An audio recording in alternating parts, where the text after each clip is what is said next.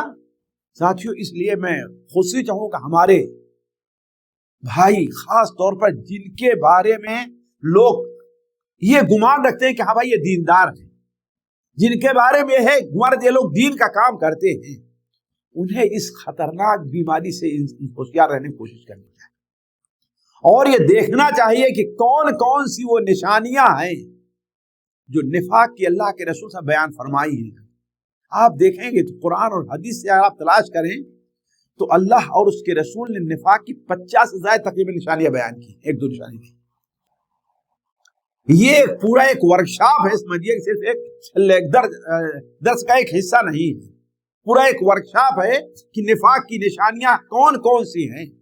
بہت سے جگہوں پر ہم اور آپ نفاق کے اندر مبتلا ہو جاتے لیکن ہمیں اس کا احساس نہیں ہوتا، ہمیں اس کا احساس نہیں رہتا۔ تو کہنے کا مطلب یہ ہے کہ نفاق ایک ایسی بیماری ہے جو بہت زیادہ عام ہے اور اس میں بہت زیادہ لوگ مبتلا ہیں، خصوصاً نفاق اصغر کے اندر۔ اس لیے اس سلسلے میں غور کرنے اور سوچنے کی ضرورت ہے۔ اللہ کے رسول صلی اللہ علیہ وسلم جسے واضح فرمایا کہ نفاق کی کتنی 4 نشانیاں ہے نا، نفاق کی 3 نشانیاں ہے کہ نہیں۔ اللہ تبارک و تعالی منافقین کی نشانیاں بیان کرتے ہوئے فرماتا ہے ان المنافقین یخادعون اللہ۔ صرف اسی آیت کے اوپر غور کر لیں، وہو خادعوہم، وہو خادعوہم یراؤون الناس ولا یذکرون اللہ الا قلیلا۔ یہ کیسے آیت ہے؟ ان المنافقین یخادعوہم وَإِذَا قَامُوا إِلَى الصَّلَاةِ قَامُوا كُسَالَىٰ يُرَاؤُونَ النَّاسَ وَلَا يَذْكُرُونَ اللَّهَ قَلِيلًا۔ 5 نشانیاں اس میں بیان کی گئی منافقین کی۔ آدمی سوچے ہمارے اندر پائی تو نہیں جاتی؟ ان المنافقین یخادعون اللہ، وہ اللہ تعالیٰ کو دھوکہ دینا چاہتے ہیں، اللہ تعالیٰ کو، یعنی دینی طور پر یہ چیز اس کے اندر پائی نہیں جا رہی ہے لیکن وہ ظاہر کرتے ہیں کہ ہاں ہمارے اندر یہ چیز پائی جا رہی ہے، دین کی خدمت، دین پر عمل، دین کی دعوت سے متعلق۔ حالانکہ اصل چیز یہ ہے کہ وہ انسان خود دھوکے کے اندر ہے کہ اللہ تعالیٰ اسے دھوکہ دے رہا ہے۔ وَإِذَا قَامُوا إِلَى الصَّلَاةِ قَامُوا كُسَالَىٰ، اور نماز کے لیے کھڑے ہوتے ہیں تو کاہلی اور سستی محسوس ہوتی ہے۔ سوچے ہم سے نماز میں 5 وقتہ نماز خصوصاً سنتوں وغیرہ میں خصوصاً ہمیں نماز پڑھنے میں سستی تو نہیں لگتی؟ ہم کاہلی کے شکار تو نہیں ہیں؟ وَإِذَا قَامُوا يُرَاؤُونَ النَّاسَ، اس کا مقصد کیا ہوتا ہے؟ لوگوں کو دکھانا۔ کہیں ہم جو کوئی کام کرتے ہیں اس کا مقصد لوگوں کو دکھانا تو نہیں ہے کہ لوگ ہماری اس پر تعریف کریں، خوش کریں۔ وَلَا يَذْكُرُونَ اللَّهَ إِلَّا قَلِيلًا، اور وہ اللہ تعالیٰ کو بہت کم ذکر کرتے ہیں۔ آیا ہمارا ذکر اللہ تعالیٰ کو زیادہ کرنے والے میں خصوصاً نماز کے اندر؟ ہماری نماز اولاً فرائض کے ساتھ ساتھ ہماری نماز نوافل کتنی ہیں؟ میں اسی لیے کہتا ہوں کہ نماز کے آگے پیچھے کتنی سنتیں ہیں؟ فرض نماز جی صرف 12 ہیں، اور میں اگر جو ہے 22 کہوں تو آپ کہیں گے کہ یہ تبلیغی تو نہیں ہے، کہاں سے کیسی بات کر رہا ہے جی عبد الحمید صاحب؟ اگر 22 کہوں تو نہیں صحیح ہے؟ نہیں، میں نماز کے آگے پیچھے کی سنتیں میں کہہ رہا ہوں۔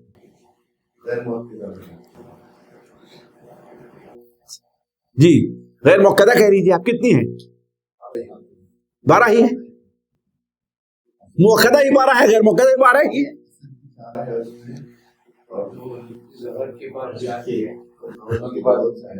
ظہر کی 2 ہیں، ظہر کے بعد 4 ہیں جی 4 بھی۔ یعنی بعض ایسی چیزیں ہیں جو آج واللہ ہمارے خصوصاً ہمارے اپنے کو اہل حدیث کرنے والے، ان سے یہ لوگ چیز مفقود ہے، حالانکہ اصل انہیں کرنا چاہیے اس کے برابر۔ انہیں اس پر عمل کرنا چاہیے نا، لیکن ہمارے اندر سے، ورنہ ہم میں سے کون ہے الا ماشاء اللہ جو ظہر کی 6 رکعت اور 8 رکعت برابر پڑھتا ہے؟ سنت ہے نبی صلی اللہ علیہ وسلم، حدیث نسائی کے اندر صحیح سند سے مروی ہے، من حافظ على 4 رکعات قبل الظہر و4 بعدها، جو شخص ظہر سے پہلے 4 رکعت اور ظہر کے بعد 4 رکعت کا اہتمام کر لے، اللہ اس کے اوپر جہنم کو حرام کر دے رہا ہے۔ ہم کتنے ہیں؟ بہت سے لوگ ہیں صرف 4 ہی رکعت پڑھتے ہوں گے، 2 پہلے اور 2 بعد، ہے کہ نہیں ہے؟ ہم یہ نہیں کہتے کہ ناجائز حرام ہے، نہ، لیکن اللہ تعالیٰ کا قرب، اللہ تعالیٰ کے نزدیکی، اپنے دل کی اصلاح وغیرہ کے لیے کیا چیز ضروری ہے؟ سنن کا کثرت سے اہتمام، یہ ضروری چیز ہے۔ آج ہم میں سے کتنے لوگ ہیں، ہم اور آپ ذرا سوچیں، ظہر عصر سے پہلے کی 4 رکعت سال بھر میں 10 بار پڑھ لیتے؟ سوچنے کی بات، میں سال میں 10 بار کر رہا ہوں، مہینے میں 10 دن نہیں۔ سوچیں آخر وہ کس کے لیے چھوڑ دیے ہیں آپ؟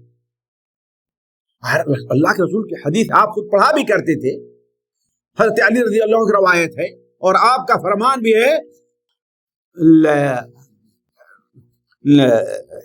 رحم اللہ رجلا صلی قبل العصر 4، اللہ تعالیٰ اس بندے پر اپنی خصوصی رحمت کرے۔ آپ دعا دے رہے ہیں جو عصر سے پہلے 4 رکعت پڑھتا، جی ہے کہ نہیں؟ کتنے لوگ اس کا اہتمام کرتے ہیں؟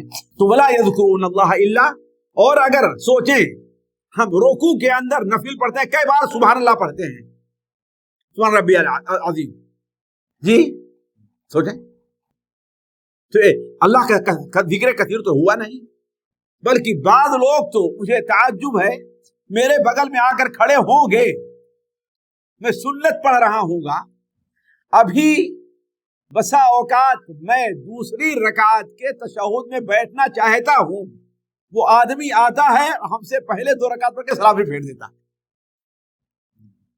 ایک شخص کو ہم نے ابھی قریب میں، دور نہیں، ابھی قریب میں دیکھا کہ میں ظہر کی، عصر کی 4 رکعت میں 4تھی رکعت پڑھ رہا تھا، وہ شخص آیا ہے اور 4 رکعت پڑھ کر کے سب سے پہلے سلام پھیر دیا ہے۔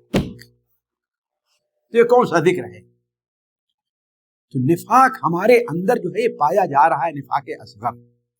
جب حضرت عمر، اللہ، ہم نے واللہ ذرا میرے ساتھیوں جو تربیت کی بات، خود آپ سوچیں، کبھی ہم نے اپنے اوپر نفاق سے خوف محسوس کیا ہے کیا؟ منافق جتنے لوگ یہاں موجود ہیں، کبھی آپ کو خوف ہوا ہے کہ منافق تو نہیں؟ سوچنے کی بات ہے۔ اللہ کی قسم، اگر آپ میں سے کوئی ہے، اور میں چاہوں گا ہر آدمی ایسا ہو، تو وہ اللہ کا ولی ہے، وہ اللہ کا ولی ہے۔ حضرت عمر رضی اللہ تعالی عنہ، حافظ ابن عقل اسے بول رہے تھے، اس اثر کی سند کو حسن قرار دیتے ہیں کہ ایک بار حضرت عبد الرحمن ابن عوف ام سلمہ کے پاس گئے اور کہا، یا امہ، اے میری ماں، اللہ نے مجھے بہت زیادہ مال دیا ہے، مجھے ڈر لگ رہا ہے کہ یہ مال مجھ کو ہلاک کر دے گا، یعنی اتنا مال ہے، میں اللہ کے حساب کیسے دوں گا؟ تو ام سلمہ نے کہا کہ اے بیٹے، اللہ کی راہ میں خرچ کرو، جتنا مال اللہ دیا، جتنا خرچ ہو سکے خرچ کرو، تم سے ہو سکے، اس لیے کہ ہم نے نبی صلی اللہ علیہ وسلم سے سنا ہے کہ میرے صحابہ میں سے بعض ایسے ہیں کہ میری وفات کے بعد دوبارہ ہمیں وہ نہیں دیکھیں گے، ہم سے ملاقات نہیں ہوگی۔ یہ کہہ کر کے نکلے باہر، دروازے پر پہنچے، باہر تو وہیں راستے میں حضرت عمر سے ملاقات ہوگی، کہاں سے آ رہے ہیں؟ پریشان تھے، کہاں سے آ رہے ہیں؟ ام سلمہ کے پاس۔ انہوں نے تو ایسی بات کہی ہے، حضرت عمر گھبرا گئے، سیدھے بھاگ کر کے حضرت ام سلمہ کے پاس کہا، آپ کو اللہ کا واسطہ یہ بتائیے، کہیں میں تو ان لوگوں میں نہیں ہوں؟ جی جی، حضرت عمر کو خوف تو، اور ہمیں خوف نہیں نفاق سے۔ تو اعلیٰ کسے ہم نے کہا کہ زیادہ بہت بکثرت پائی جانے والی یہ جو بیماری ہمارے اندر پائی جاتی ہے، اللہ محفوظ رکھے۔ اسی طریقے سے دل کی بیماریوں میں سے ایک بیماری، اور شاید بس یہی آخری رہے، اس کے بعد اگلا موضوع آئے گا، ایک بیماری ہے جو نفاق ہی کی ایک صورت ہے، وہ ریا اور نمود ہے۔ ریا اور نمود، یعنی کوئی نیکی کا کام آپ کریں، کوئی خیر کا کام کریں اور اس سے مقصد لوگوں کو یہ دکھانا ہو کہ ہاں آپ بھی اتنے اچھے آدمی اور خیر کا کام کرتے ہیں، بڑے مالدار ہیں آپ، بڑی سخاوت سے کام لیتے ہیں، بہت غریبوں کی آپ مدد کرتے ہیں، مقصد کیا ہو؟ یہ ہو، یہی چیز کیا ہے؟ ریا ہے۔ آپ نماز پڑھنے کھڑے ہوئے مسجد میں، دیکھے کہ ایک آدمی آپ سے ملاقات کرنا چاہتا اور بغل میں آ کر کے بیٹھ گیا، اب آپ اپنی نماز کو بہت اچھی بنائے، بسا اوقات اگر آپ کو خارش ہو رہے اکیلے پڑھ رہے ہیں تو خارش کر بھی لیں گے، ہے نا، ہے کہ نہیں؟ لیکن جب دیکھے وہاں بیٹھا ہوا ہے تو کہے گا ارے کیا کہے گا، دیکھو نماز میں کھیل رہے ہیں، اب اس میں جو ہے وہ اپنی نماز کو اور اچھی بنا لیا۔ یہی چیز کیا ہے؟ ریا۔ اور یہ ایسی چیز ہے کہ اللہ کے رسول صلی اللہ علیہ وسلم نے بیان فرمایا کہ اس کا خطرہ مجھے تم پر سب سے زیادہ ہے، یعنی صحابہ کرام پر سب سے زیادہ اگر خطرہ ہے مجھے تمہارا کس بات کا ہے؟ الشرک الخفی کا ہے۔ تو یہ چیز بھی دل کی بیماریوں میں سے بڑی اہم بیماری ہے، اسی لیے اللہ تبارک کے رسول صلی اللہ علیہ وسلم نے جگہ جگہ ہمیں اور آپ کو اخلاص اور للہیت کی تعلیم دی ہے، اور اس سے متعلق آپ ریاست متعلق برابر جو ہے تقریر سنتے رہتے ہیں، اس کو وضاحت کی ضرورت نہیں ہے۔ اب ہم چلتے ہیں کہ آخری جو چیز ہے وہ بیماریوں کا دل کی علاج کیسے کیا جائے۔ یہ موضوع بھی بہت ہی تفصیل طلب ہے، لیکن ایک ہی میں نکات کی شکل میں چند باتیں آپ کے سامنے 6 7 یا 8 آپ کے سامنے میں رکھتا ہوں، اس لیے کہ بیماری اگر جان لی گئی ہے نا تو اس کا علاج کیا ہے؟ آسان ہوتا ہے۔ ڈاکٹر کے لیے اس وقت تک علاج مشکل ہوتا ہے جب تک بیماری کو نہیں پکڑ پاتا، اگر بیماری پکڑ لیا تو اس کا علاج آسان ہوتا ہے نا۔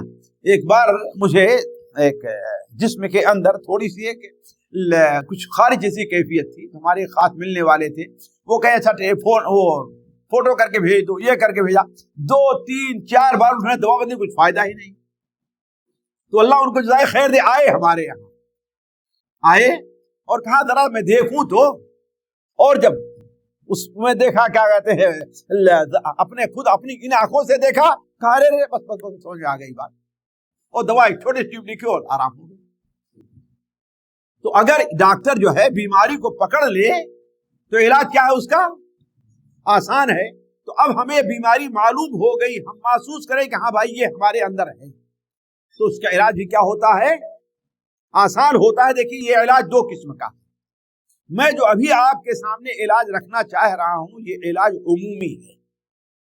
علاج کیا ہے؟ عمومی، ورنہ ہر بیماری ہے اس کا خاص اس کا علاج ہے۔ ان میں سے بات طرف نے اشارہ کیا ہے، جیسے ریا کا علاج یہ ہے کہ انسان اپنا اخلاص اور للہیت پیدا کرے، کبر کا علاج ہے کہ انسان متواضع رہے، اپنا تواضع، اللہ تعالیٰ کی نعمتوں رحمتوں کی طرف اپنی نظر کرے کہ ہاں یہ ہمیں جو چیز ملی ہوئی ہے، چاہے ہمیں صحت ملی، مال ملی ہے، یہ ہماری اپنی کوشش نہیں ہے، اللہ تعالیٰ کے خاص دین۔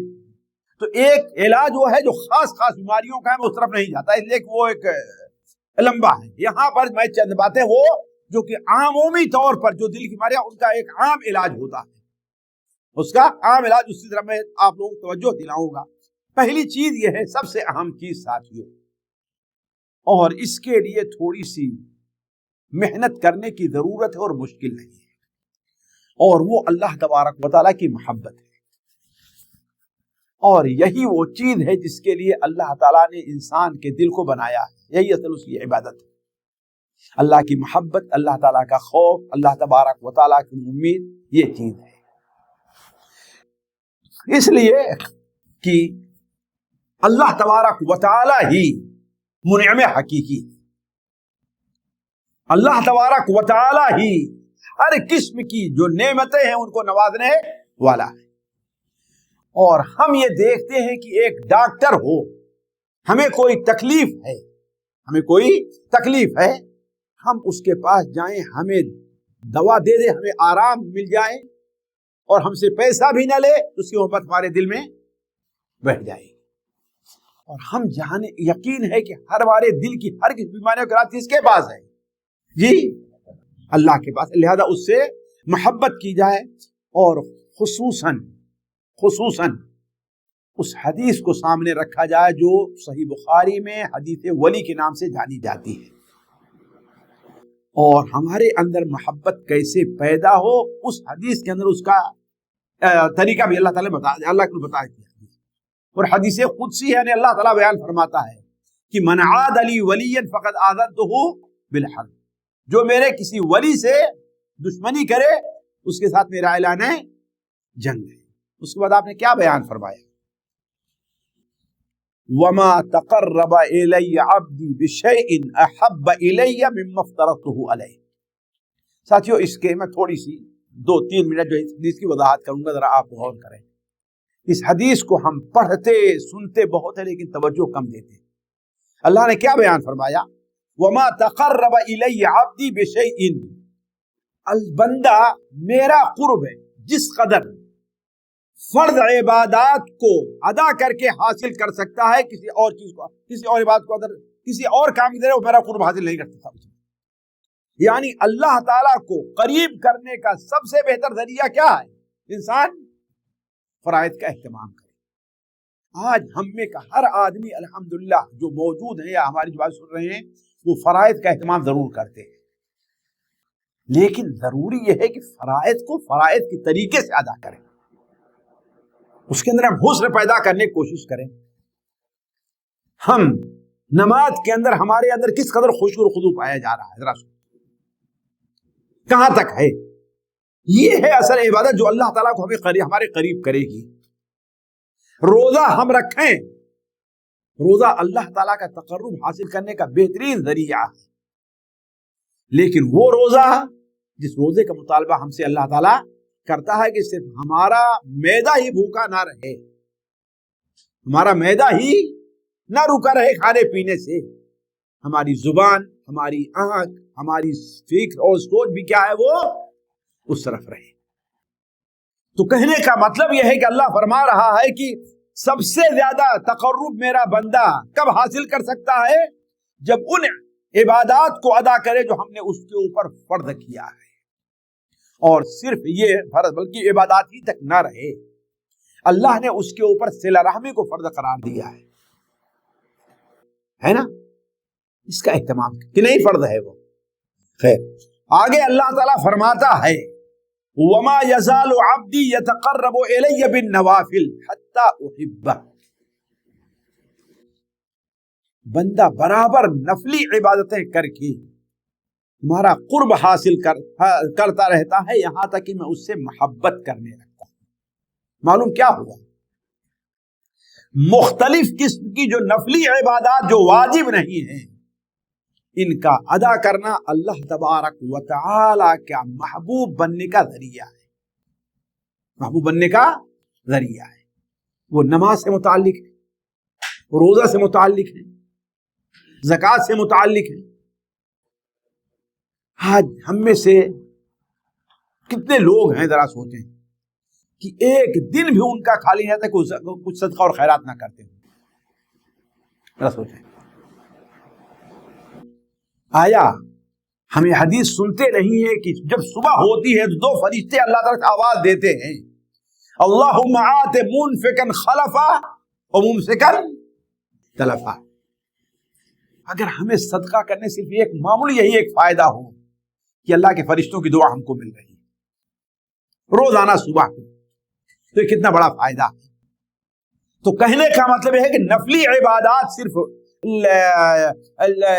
سنن تک وہی باقی نہ رہ جائیں، نہیں، نفلی عبادات میں نفلی نمازیں، اللہ کے رسول صلی اللہ علیہ وسلم چاشت کی نماز کی کتنی اہمیت بیان کرتے تھے، بلکہ بعض علماء تو اس طرف گئے ہیں کہ 2 رکعت چاشت کی کم سے کم واجب ہے۔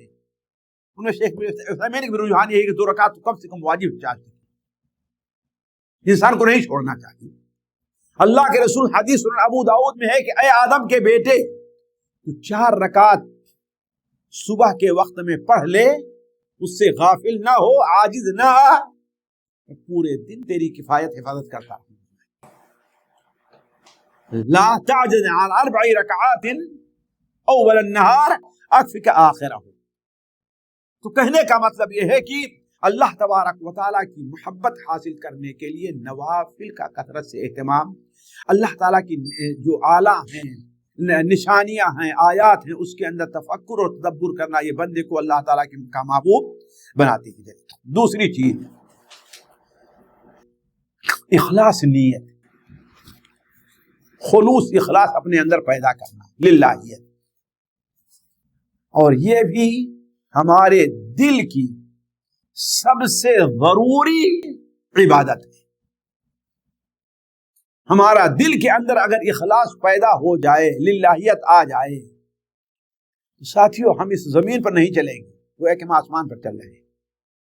اخلاص ایک ایسا ہے، کندن ہے ساتھیوں، کندن ہے کہ اگر ریت کے پہاڑ پر رکھ دیا تو پورا پہاڑ جو ہے وہ سونا بن جائے، ہیرا بن جائے۔ میں کہتا ہوں کہ اخلاص وہ امرت ہے، وہ تریاک ہے کہ اگر پورے سمندر میں اس کا ایک قطرہ ڈال دیجئے آپ تو پورے سمندر کا پانی جو ہے تریاک بن جائے گا۔ لیکن اخلاص ہے کیا؟ یہ چیز ہے کہ بندے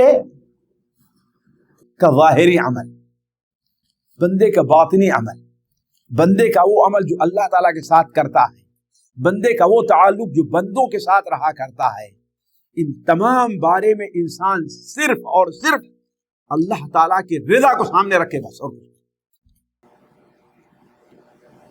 کوئی بھی کام کرے کس کے لیے؟ اللہ تعالیٰ۔ نماز کیوں پڑھ رہا جماعت؟ اگر یہ چیز ہمارے اندر پیدا ہو جائے تو اللہ ہمارے اندر عمل کیا ہمارے لیے بہت آسان ہو جائے گا، اور اس کے بغیر بندہ اللہ تبارک و تعالیٰ سے وہ جو اجر ہے ہر عبادت پر اس کا مستحق نہیں کرتا۔ دیکھیے اخلاص ہمارا دو ہوتا، ایک اخلاص تو یہ ہے کہ بندہ جو کام کرے وہ اللہ کے لیے کرے، ایک چیز۔ دوسری چیز بندہ اللہ ہی کے لیے کرے۔ فرق سمجھیں، ہم نماز پڑھیں گے کہ صرف اللہ کے لیے نماز پڑھیں گے، کسی اور کے سامنے جھکیں گے نہیں، ہے نا؟ اور یہ نماز بھی پڑھیں گے تو اللہ کے رضا کے لیے، لوگوں کو دکھانے کے لیے۔ بس اوقات ہوتا ہے انسان نماز پڑھے اللہ تعالیٰ کے لیے، کیوں؟ ساتھی مل گئے ہیں تو پڑھ لے رہا، نہیں ملیں گے تو اخلاص نہیں۔ تو بندہ نماز اللہ کے لیے پڑھے اور اللہ ہی کے لیے پڑھے، یہ اخلاص ہے۔ اس سے متعلق آپ لوگ جو ہے وہ بہت، بلکہ اس سلسلے میں اخلاص جو ہے بندے کے اندر سے کینہ ہے، بغض ہے، کپٹ ہے، بہت سی بیماریوں کا علاج کرتا ہے۔ جیسا کہ اللہ کے رسول صلی اللہ علیہ وسلم کی وہ حدیث مسند بزار وغیرہ میں صحیح سند کے ساتھ مروی ہے کہ آپ نے بیان فرمایا، ثلاث لا یغل علیہن قلب امرئ مسلم، تین کام ایسے ہیں کہ جو کسی مسلمان کے دل میں کینہ ہے، کپٹ ہے، حسد، اس کو چھوڑتے ہی نہیں، ختم کر دیتے ہیں۔ وہ کون تین چیزیں ہیں؟ پہلا اخلاص العمل، اللہ کے لیے اخلاص، اور مسلمانوں کے جو حکام ہیں، امیر ہیں، ان کے لیے انسان خیر خواہی کا جذبہ اپنے اندر رکھے، اور مسلمانوں کی جو جماعت ہے ان کے ساتھ مل کر کے رہے۔ تیسری چیز جو ہمارے دل کی بیماریوں کو ختم کر سکتی ہے وہ اللہ اور اس کے رسول کی سچی پیروی ہے، اللہ اور اس کے رسول کی سچی اطاعت، یعنی ہم اطاعت کے اندر کیا ہو؟ سچے ہو۔ جانتے ہیں آپ کلمہ لا الہ الا اللہ محمد رسول اللہ کی قبول کی شرائط میں ایک چیز کیا ہے؟ صدق بھی ہے نا؟ صدق یعنی بندہ اپنے عمل میں کیا ہے؟ وہ بالکل سچا رہے، کوئی رعایت یا دکھائی کا معاملہ اس کے اندر نہیں پایا جا رہا ہے۔ اگر اس کے اندر بندہ اطاعت میں سچا ہے تو قل ان کنتم تحبون اللہ فاتبعونی یحببکم اللہ، یحببکم اللہ۔ اور چوتھی چیز ذکر اور دعا ہے۔ ذکر اور دعا یہ دل کی بیماریوں کا بہت بڑا اور کامیاب علاج ہے۔ اگر انسان کے اندر اخلاص، اگر انسان کے اندر للہیت پائی جا رہی ہے تو اس کے لیے ذکر اور دعا یہ بہت کامیاب علاج ہے۔ خصوصاً اگر دعا کے اور ذکر کے شرائط کو سامنے رکھا جائے تو اللہ نے بڑے واضح طور پر کہا ہے الا بذکر اللہ تطمئن القلوب، اللہ کے ذکر سے دلوں کو اطمینان ہوتا ہے۔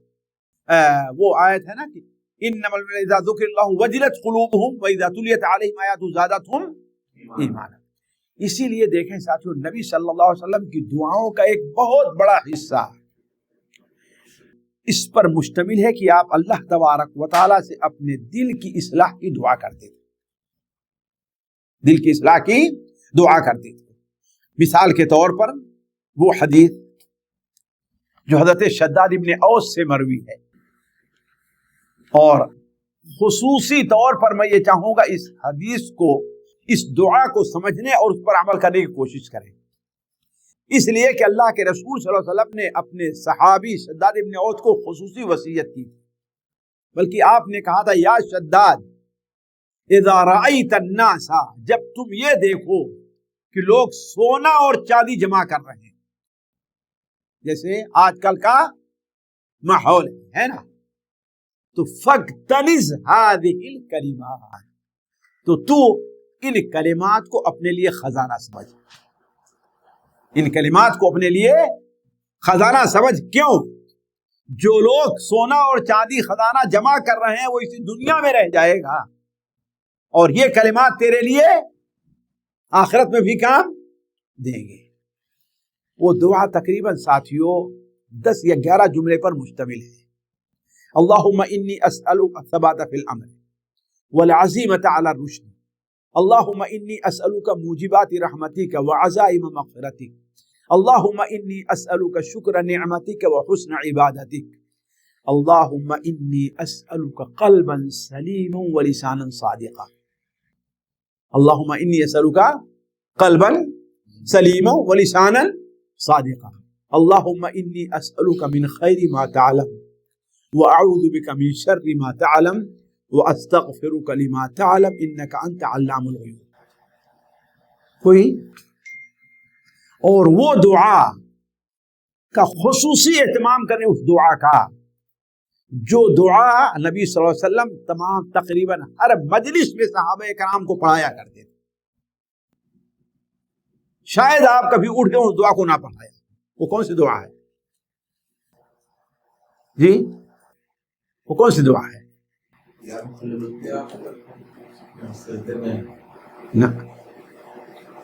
حضرت عبداللہ ابن عمر کے بعد سورہ ترمذی میں صحیح سند کے ساتھ مروی ہے کہ قلما، کم ایسا ہوا ہے کہ اللہ کے رسول صاحب ہمارے ساتھ مجلس میں بیٹھے اور جو دعا ہم کو نہ پڑھائیں۔ اور میں کہتا ہوں عصر حاضر کے لحاظ سے یہ دعا ایک مسلمان کے لیے ایک ضرورت ہے، صرف سنت دعا ہی نہیں ہے۔ اللہم اقسم لی من خشیتک ما تحول به بیننی و بین معصیتک، یہ دل کی اصلاح سے متعلق ہے۔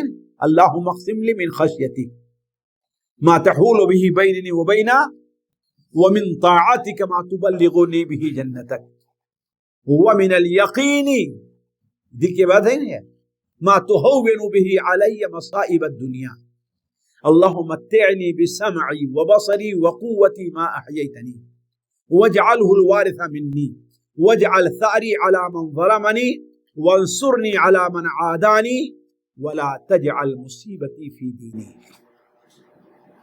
ولا تجعل مصیبتی فی دینی ولا تجعل الدنیا اکبر ہمی ولا مبلغ علمی ولا تسلط علی من لا یرحمنی۔ یہ دعا، اور وہ دعا جو اللہ تعالیٰ نے اپنے نبی کو خصوصی طور پر سکھلائی ہے۔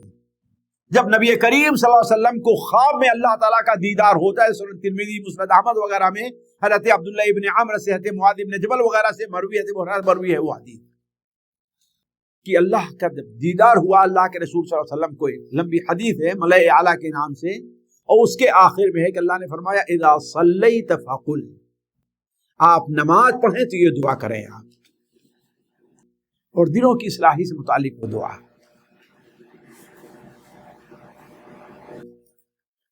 دلوں کی اصلاح سے متعلق ہے وہ کون سی دعا ہے جی؟ کسی کو یاد ہے جی؟ جی بتائیں بھائی، نہیں یاد ہوگی وہ دعا. اس کا پہلا زبان پہ نہیں چڑھ رہا ہے میرے. اللہم انی اسألک. نہیں نعوذ باللہ من ذالک.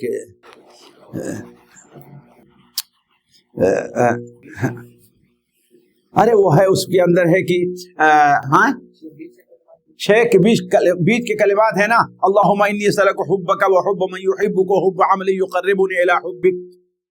اس سے پہلے ہے اللہم انی اسألک فعل الخیرات و ترک المنکرات و حب المساکین وان تغفر لی و ترحمنی وإذا أردت فتنة قوم فاقبضني إليك غير مفتون. اللهم إني أسألك حبك وحب من يحبك وحب عمل يقربني إلى حبك. اس طریقے سے بہت سی دعائیں ہیں ساتھیوں. میں اگر دعا ذکر کرتے چلوں تو بہت لمبا موضوع ہو جائے گا.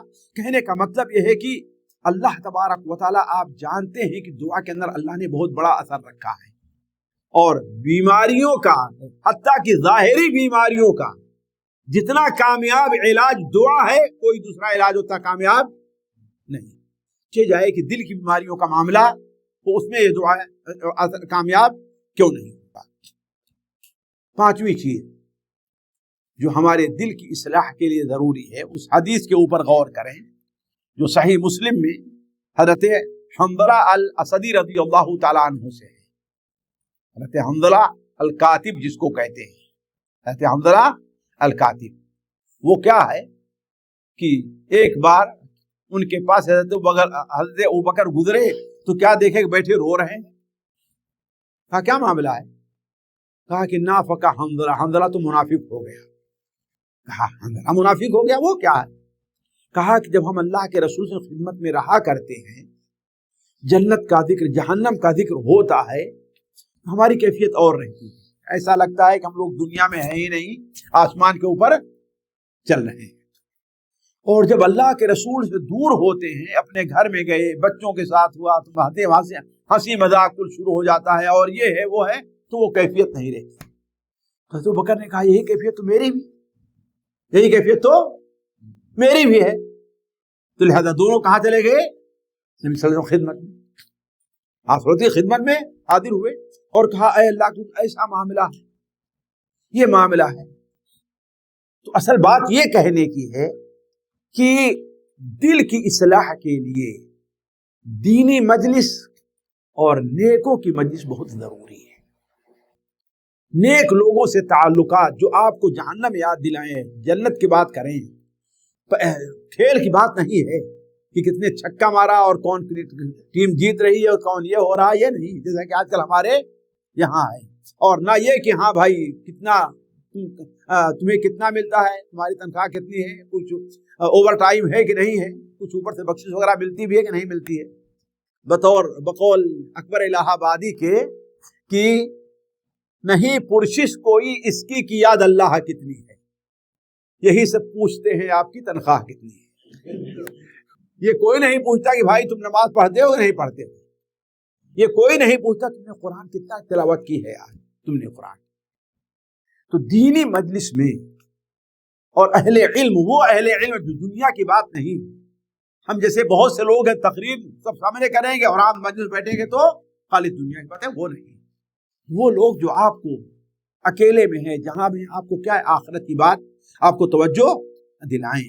تو یہ دینی مجلس کے اندر بیٹھنا یہ انسان کے لیے بہت ضروری ہے. اس سے انسان کے دل کی اصلاح ہوتی ہے, جیسے وہ حدیث آپ کے سامنے ہم نے رکھا ہے.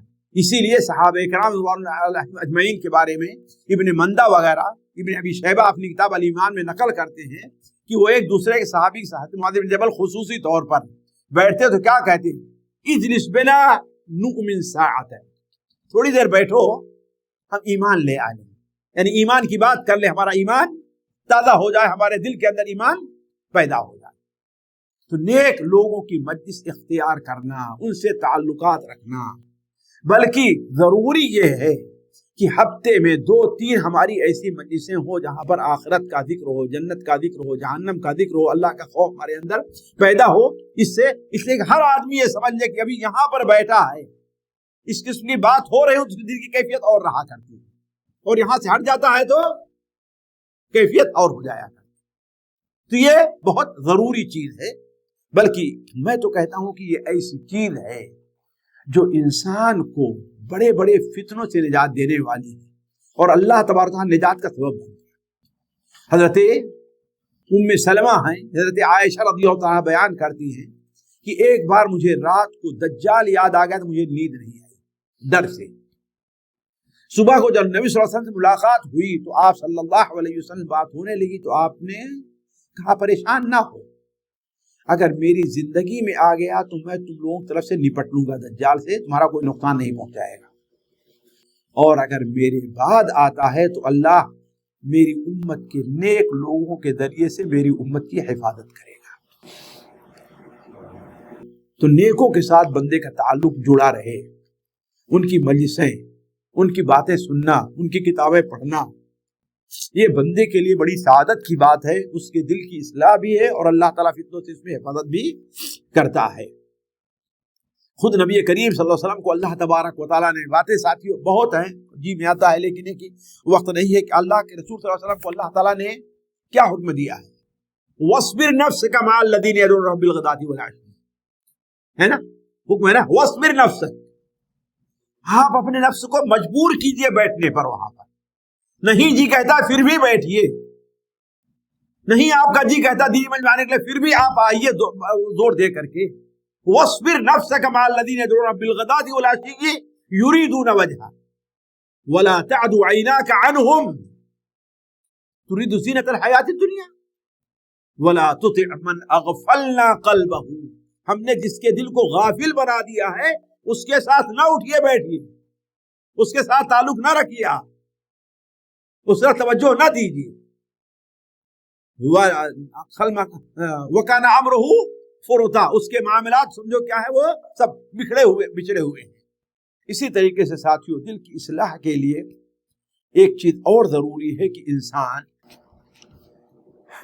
فتنوں کی جگہوں سے دور رہے، وہ جگہیں جو انسان کے دل کو کمزور کریں، دل کو خراب کریں، وہاں سے انسان کو دور رہنا چاہیے۔ یہ ایک مومن کے لیے بہت اہم ہے، بلکہ امام بخاری رحمہ اللہ اپنی کتاب صحیح بخاری میں باب باندھتے ہیں، من الدین الفرار من الفتن، فتنوں کی جگہوں سے دور رہنا، بھاگنا، یہ دین کا حصہ ہے، یہ دین کا حصہ ہے۔ تو انسان جہاں وہ چیز، وہ مجلس، وہ کتابیں، چاہے جس شکل میں ہو، موبائل میں ہے وہ چینل، جو آپ کے دل کو خراب کرے، اس سے انسان کو کیا ہونا چاہیے، دور رہنا چاہیے۔ سنن ابو داؤد میں حضرت ابو ہریرہ کی روایت ہے کہ اللہ کے رسول صلی اللہ علیہ وسلم نے ارشاد فرمایا، من سمع عن الدجال فلینأ عنہ، جو دجال کے بارے میں سن لے اسے کیا کرنا چاہیے، اس سے دور ہی بھاگے، اس سے۔ پھر آپ نے بیان فرمایا کہ ایک شخص اپنے کو سمجھتا رہے کہ میں پکا مومن ہوں، ہمارا ایمان بہت قوی ہے، جائے گا دجال سے مقابلہ کرنے کے لیے، لیکن دجال ایسے ایسے کرشمے دکھلائے گا کہ اپنا ایمان کھو بیٹھے گا، اس کا ماننے والا ہے۔ تو بہت سے لوگ جو فتنوں کی جگہوں میں پڑتے ہیں وہ اپنا ایمان کھو بیٹھتے ہیں، تو ان کے دل کی اصلاح نہیں ہوتی۔ تو فتنوں کے جگہوں سے دور رہنا، اسی لیے اللہ کے رسول صلی اللہ علیہ وسلم نے خاصاً فتنوں کے دور میں گھر میں بیٹھے رہنے کے لیے آپ نے کہا ہے۔ حضرت عقبہ ابن عامر کی روایت ہے کہ اللہ نے سوال کیا ہے، اللہ من نجات کیا ہے، نجات کیا ہے؟ تو آپ نے کیا بیان فرمایا؟ آپ صلی اللہ علیہ وسلم نے کیا کہا؟ املک علیک لسانک ولیسعک بیتک وابکی علی خطیئتک، 3 چیزیں آپ نے بیان فرمائی۔ املک علیک لسانک، زبان پر کنٹرول رکھو، اور اس سے پہلے گزر چکا ہے کہ زیادہ بات کرنا یہ کیا ہے؟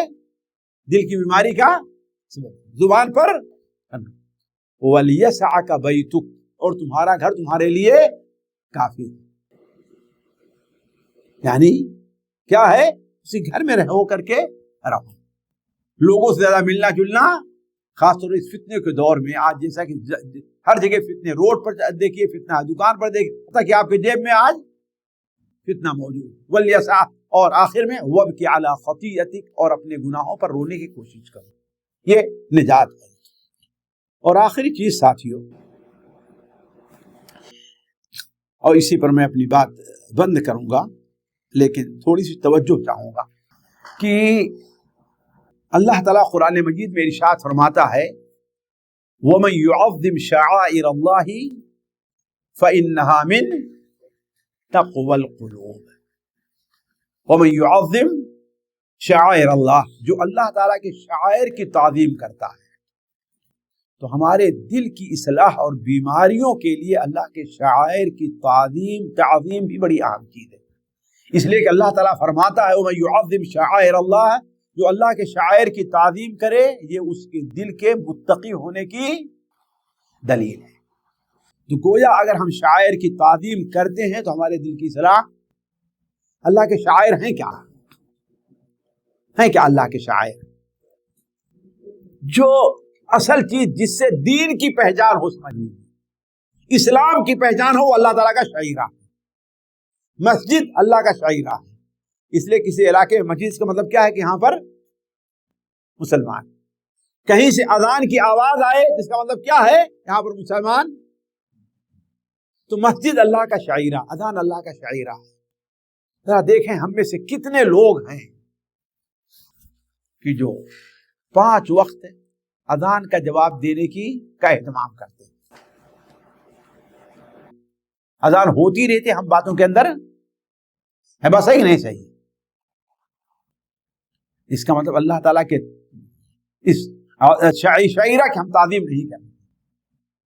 نبی کریم صلی اللہ علیہ وسلم بیت مائی عائشہ کے بعد اذان کا وقت ہوئی اذان کی، بس چھوڑ کر کے چلے گئے. ہم گھر میں رہتے یہ کیا وہ کیا. تو ہم اور آپ اس بات کے زیادہ حقدار ہیں. ساتھیوں، ایک یہاں پر ریاض میں عالم تھے عمر العید. ایک وقت ان کی کیسیں بہت چلتی تھی، مگر اب تو ان کا شاید انتقال ہو گیا ہے. عمر العید ان کی بڑی کیسیں، وہ انہوں نے اپنا واقعہ بیان کیا کہ ایک بار میں ریاض سے ٹیلی فون کیا طائف. کس کو؟ شیخ ابن باز طائف میں. اس وقت یہ موبائل نہیں، تو اس وقت جو ہے وہ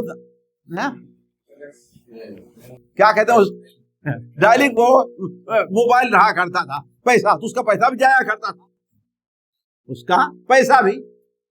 اور جانتے ہیں ریاض میں اور طائف میں نماز کا وقت کا فرق ہے. تو یہاں نماز پڑھ لیو، سمجھے کہ ہاں نماز، ٹیلی فون گھما دیا شیخ کو. تو شیخ ٹیلی فون اٹھائے، ہاں اتنی دیر میں اذان ہونے لگی. تو کہا بیٹا رکو، اذان کا جواب دے لوں تو تمہارے بات کا جواب دیتا. یہ اللہ تعالیٰ کے شاعرہ کی تعظیم ہے. شیخ ابن باز کو اللہ تعالیٰ نے بلا وجہ مقبولیت نہیں دی ہے. بلا وجہ اللہ کی قسم ہم نے دنیا میں کسی کے علم کی وجہ سے اس سے لوگ جتنی محبت کرتے ہوں شیخ ابن باز کے علاوہ کسی اور کو نہیں دیکھا ہم نے اس وقت. فاسق اور فاجر آدمی بھی ان سے محبت کرتا تھا. فاسق اور فاجر آدمی ان سے محبت کرتا تھا. عالم ان سے محبت کرے، حکام ان سے محبت کرے. بلا وجہ اللہ تعالیٰ یہ نہیں دیتا ہے. یہ اللہ تبارک و تعالیٰ کے دین کے لیے قربانیاں دینے کی وجہ سے ہوتا ہے. ذرا دیکھ، ہم اور آپ ٹیلی فون پر سوچتے ہم تو سامنے بات کرتے رہتے اور نہیں رکتے، اذان ہونا شروع ہو جاتی. ایسے ایک مثال دی ہم نے اللہ تعالیٰ کے شاعرہ کی. واللہ اللہ تعالیٰ کے شاعر کتنے ہمارے سامنے ایسے موجود ہیں، ان کی بے حرمتی ہوا کرتی ہے اور ہمیں غصہ نہیں آتا. تو ہم اللہ تبارک و تعالیٰ کے جو شاعرہ ہیں، مسجد ہے، مسجد میں بیٹھے ہیں، تو دنیا کی بات ضروری کرنا ناجائز نہیں ہے، لیکن حرمین میں جائیں دیکھیں کتنے لوگ ہیں جب تک بیٹھے رہیں گے. آپ یہاں سے جا رہے ہیں، کوئی جدہ سے آئے گا، کوئی وہاں سے آئے گا، مدینہ سے آئے گا، اور بیٹھ کر کے سارا وقت کس میں گزر جاتا ہے؟ جی قیل اور قال اور بات چیت میں گزر جایا کرتا ہے، کہیں دین کی بات بیٹھ کر کے نہیں ہوتی. یہ اللہ تعالیٰ کے شعیرے کی تعلیم نہیں ہو رہی. اللہ نے مسجد اس لیے عام مسجد میں یہ چیز مناسب چیز ہے کہ حرمین میں یہ چیز مناسب ہوگی. ذرا سوچیں آپ، ہے کہ نہیں؟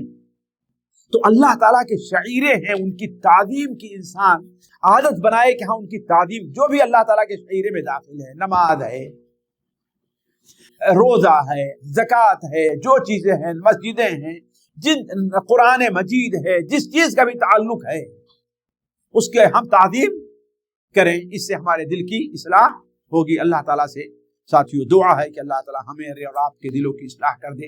اللہ تبارک و تعالیٰ ہمارا اور آپ کا یہاں پر جمع ہونا قبول کرے.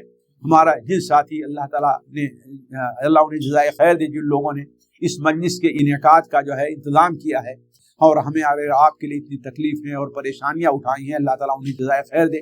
اللہ تعالیٰ ان کی میزان حسنات میں رکھے. سبحانک اللہم و بحمدک اشہد ان لا الہ الا انت استغفرک و اتوب الیک. جی کیا نہیں ہو تو ہو گیا، ختم کر. ہاں اس کے بعد اگر سوالات وغیرہ چاہیں، 8 سے زیادہ ہو رہے تھے نا، تم نے کہا کہ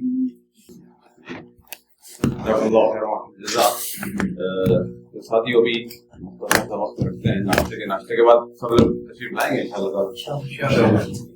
ناشتے کے بعد تھوڑی سی پھر ملاقات ہوگی اور جو بھی اشکالات ہیں وہ کمپلیٹ ہوں گے. اس کے بعد دورے کے جائیں گے. میرے پاس ناشتہ آ گیا ہوگا، جلدی سے ناشتے سے فارغ ہو کے پھر آتے ہیں تاکہ کچھ ہو جائے آپ لوگوں کو اور آگے کا کام پھر جلدی سے